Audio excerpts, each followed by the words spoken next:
Hello, namaste. This is a introduction to the class called Spine Flexibility through Observation.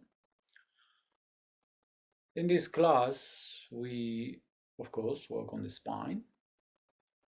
We use different movement of the spine in order to release tension around the spine, create a little bit more space between the vertebrae, release the grip of the muscles on the spinal cord, improving the communication between the brain and the rest of the body.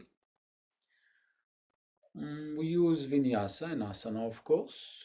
We use all the motion of the spine, which is bending side to side, twisting, and rounding and arching. As we combine different ways to do it, in order to be able to free the spine, to experience more freedom in the spine, which helps significantly with the ability to breathe deeper and relax.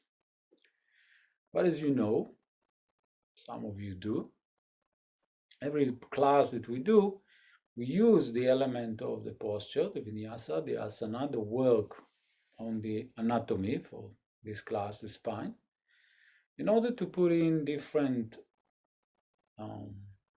aspect of what stands behind the practice. In this case, observation. How observation helps? Well, when we observe, we tend to put less effort, be less identify, less goal-oriented, and then doing things with more peace and more awareness to what we do, less fighting with the tension. That's in the aspect of the practice. In the aspect of life, or even spirituality, if we are into spirituality and meditation, the quality of observation, and I'm going to talk as observation as it describes in the scriptures, because the idea of observation, for example, in science, is different than the idea of observation in the scriptures. Different scriptures, different religion, different path. Science, for example, look at observation as inspecting something and writing the result, or even trying to get to a certain result through the observation. Scriptures talk at observation differently, and the first scripture is the Hatha Yoga, the Yoga Sutra of Patanjali, that is the observer is identified with the instrument of observation, which means body and mind. And observation, or the observer, is our true nature, which is also described as Satchidananda.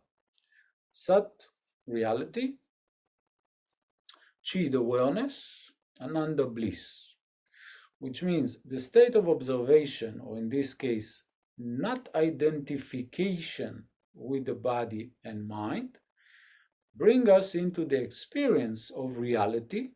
That means that what we are experiencing now as reality is not really reality. And I can explain it, but not today, why this is not reality, what we call reality.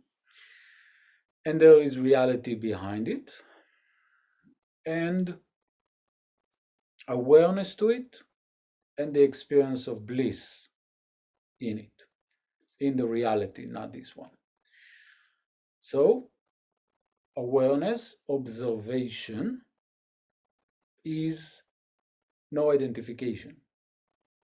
That means there is no connection between the observer and the instrument of observation, and therefore what we call reality. And to describe it, I'm sure some of us had different experiences of observation. For example, many times people describe that they look at themselves in the moment or life situation like they are looking at a movie, like they are not connected to it. It's like a movie runs and it's nothing to do with them. Sometimes after class, people say, I felt like I'm in the bubble. which means so much stillness and peace that everything seems to happen far away and not touching me. Those are the small experiences that shows us or give us the window to what is observation that the scriptures are talking about. It's like nothing touch you. It's like far from you. It can't affect your peace. And the practice that we do is to guide us to that state. So how do we get there? Are we able to practice that? And here comes the aspect of reaction. That means we go back to the body and identification with the world, with the senses, with the mind and body, cause reaction to everything we come in contact with. Reaction in the eyes, in the face, expression, body language, and so on. What we want to pay close attention is the reaction in the areas that are closer to the brain, which is the eyes. The mouth also relates to the ring muscles.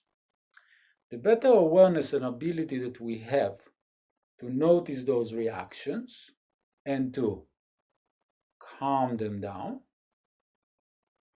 they will ripple less through the body and we'll have less intense reaction happening in the body. And that will bring us closer with the practice, with better awareness to reaction and calming it down to being more in the observing state, as it will become less and less reaction in the body and more peace, no reaction, and just clarity, and a state that in the yoga is called sattva. Peace and clarity, not the ups and downs of reaction, positive or negative. I hope you find it helpful. Thank you very much and namaste.